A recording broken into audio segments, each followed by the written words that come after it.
welcome to my third ever Flosstube video. My name is Immy and I go by Stitch by Immy here on YouTube and over on Instagram. I really hope that you enjoyed my last video, my Flosstube extra, where I showed all the stitchy goodness that I got for my 30th birthday. And hopefully, I will enable some of you to get some nice things for yourself. Before I begin, I just wanted to say a massive thank you to Lauren from Cross Stitch Bunny and Ellie from Stitch and Bee, who both gave me shout outs on their Flosstube videos. It's very surreal when someone you've been watching says your name or even shows your pitch on their video. I fangirled pretty hard both times, and I may have replayed the videos to my friends and family, but thank you both. Like, it's I'm just incredibly grateful. I just love being part of this community. Right, now into the stitching.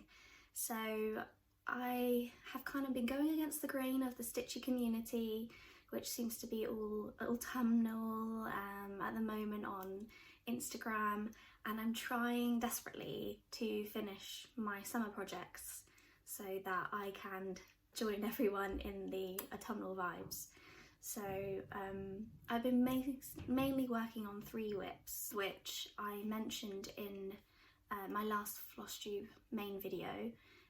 I mentioned that I was going away to Devon and I'd last minute ordered 2 summer projects that I wanted to be my holiday summer stitching, and I think you saw in that video, spoiler alert, they did arrive on the day that I was leaving, and so I managed to take both away with me. So the first one is was inspired by my friend Hannah, who also started stitching this, so sorry Hannah, but I copied you because, well, hers looks so good, so I felt like I had to also stitch it. So my first whip is Going Coastal by Love Poppet. So I'll just keep the needle out the way for you there. So I bought this as a kit. It didn't come with a hoop, so I've just got it in my Nudge hoop. And then my little turtle needle minder is by Cotton and Clay UK. And I've absolutely loved stitching this. So I started it when I went to Devon. I stayed in with one of my best friends in her parents' caravan down in Salcombe, and I stitched this on the beach, and it was just perfect, just what I needed. So yeah, I started in the centre with the lighthouse. I had to do a bit of frogging on the top, so that light came out a few times, but I persevered, and I think it's really coming together. The waves are actually trickier than you'd imagine, so it's not just like a simple filling in, they are sort of gradual stitches. So I took a bit of break when I wanted a bit more relaxed stitching. I moved on to the trees. And yeah, initially I wasn't really sure about this green, it felt quite light, and I contemplated maybe changing it out for another green, but I'm just going to go with it. I'm going to trust the process. I'm sure, you know, Claire chose that green for a reason, so it'll come out beautiful. And in my mind, I've told myself it's because it's beautiful summer, it's like a sun-bleached grass. So I don't have very much to go, so I just pop that back there to keep it safe.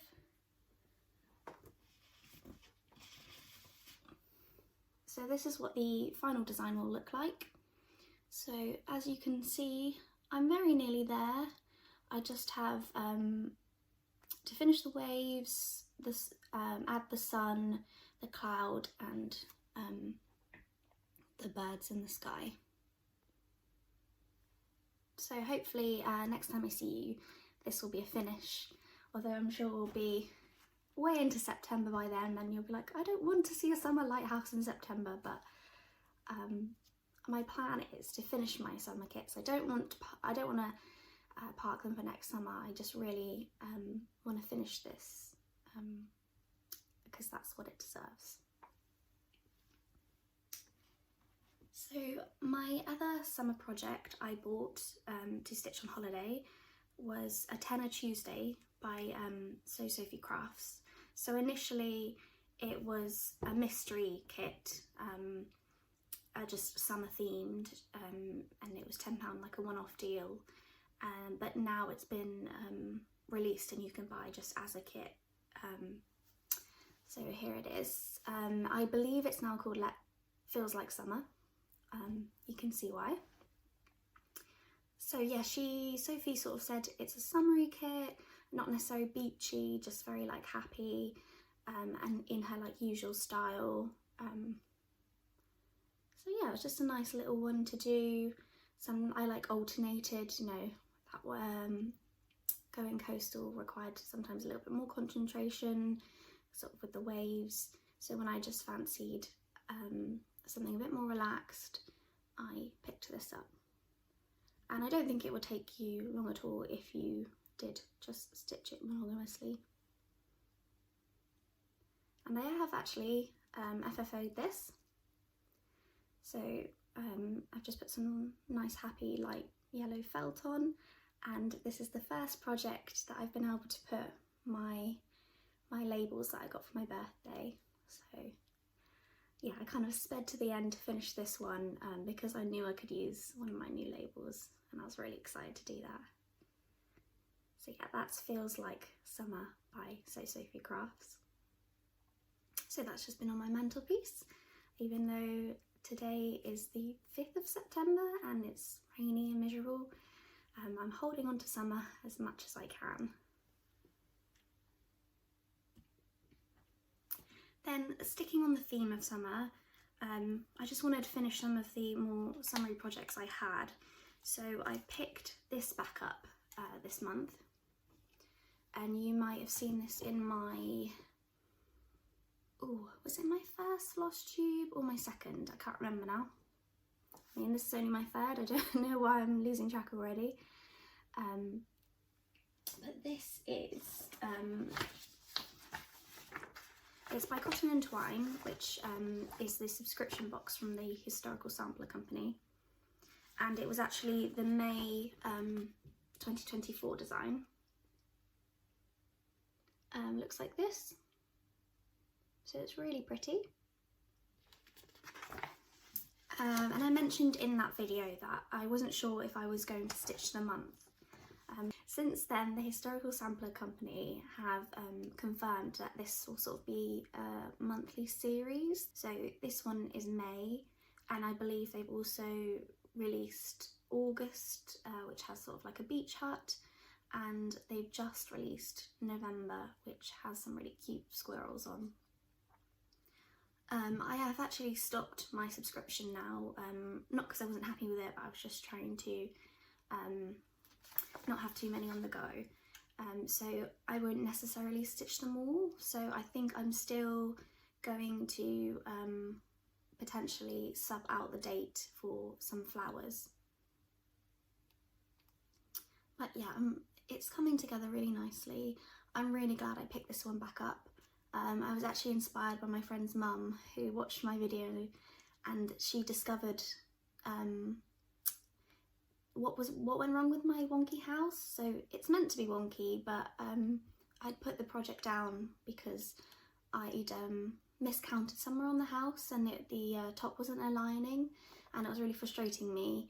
And so yeah, she gave me like this renewed sense of enthusiasm to pick it back up, and I finally finished the house. So now I can just work around and finish all of the flowers in the border. So my plan is to maybe continue with these little blue flowers, like a whole row instead of the May. In the design you can see there's another little blue one, so it's not going to be symmetrical with the 3 at the bottom. So I thought maybe if it looks okay to continue maybe just 2 more blue flowers in the centre to sort of keep up the symmetrical pattern. So yeah, I'm really happy with that. It's coming together really nicely. It's not that big actually, so it shouldn't take me too much longer. So So that is the May 2024 Cotton and Twine box by the Historical Sampler Company.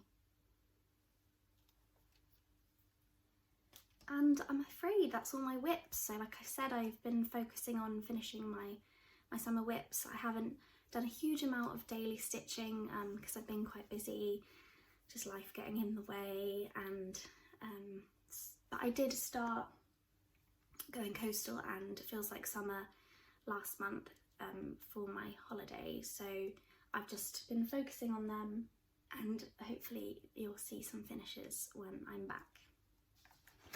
So the only other thing I have to share, I don't have any haul this month because I've been being good because it was my birthday and just trying to tighten my belt a little bit.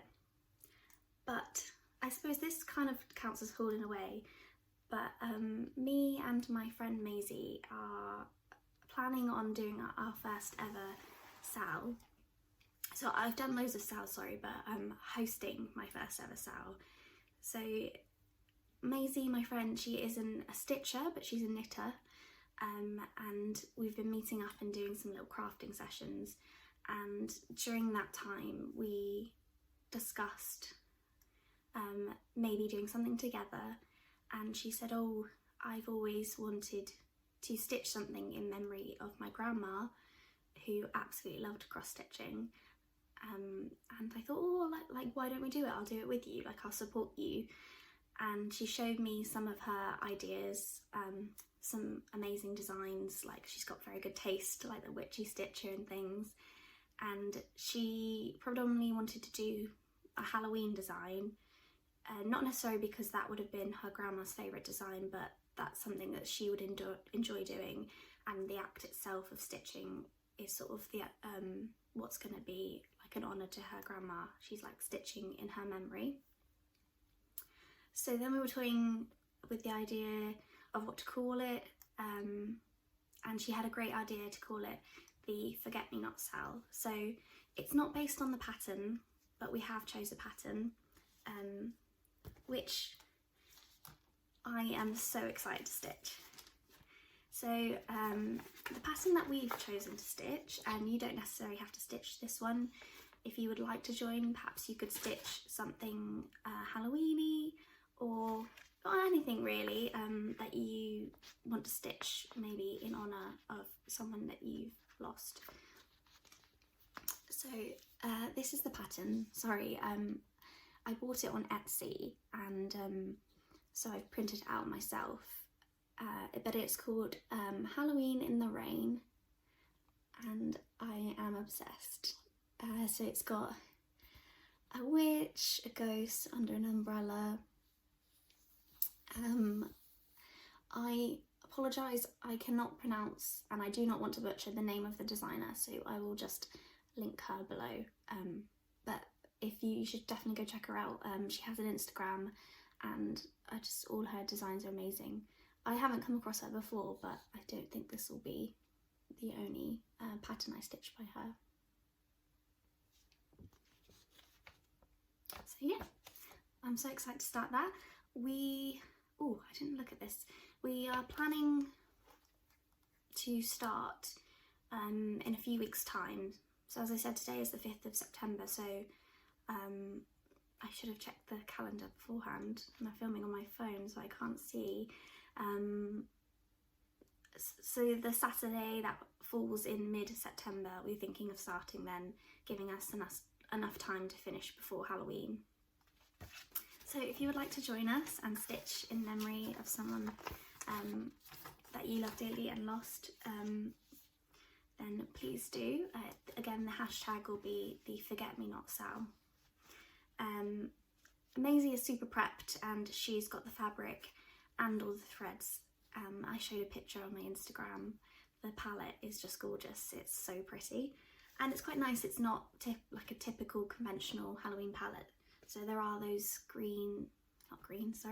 there are those oranges and blacks, but there's also some pinks and purples in there, so it's really nice. So yeah, I need to get my thread, hoping for a hobby craft trip with my mum potentially today, but I haven't pitched the idea to her yet. but I do have my fabric. Here it is. It's the same as Maisie's because she kindly got it from me.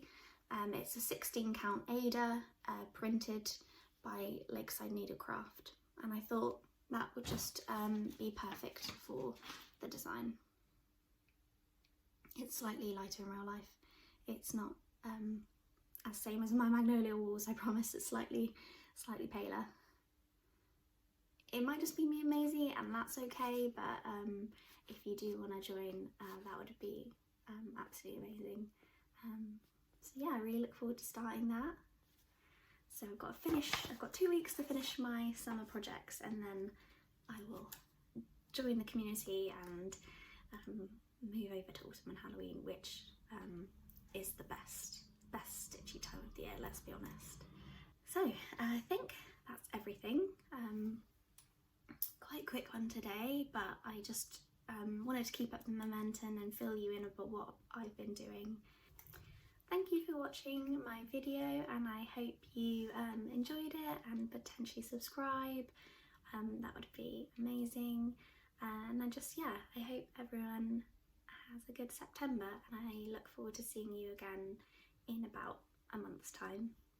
Thank you, bye.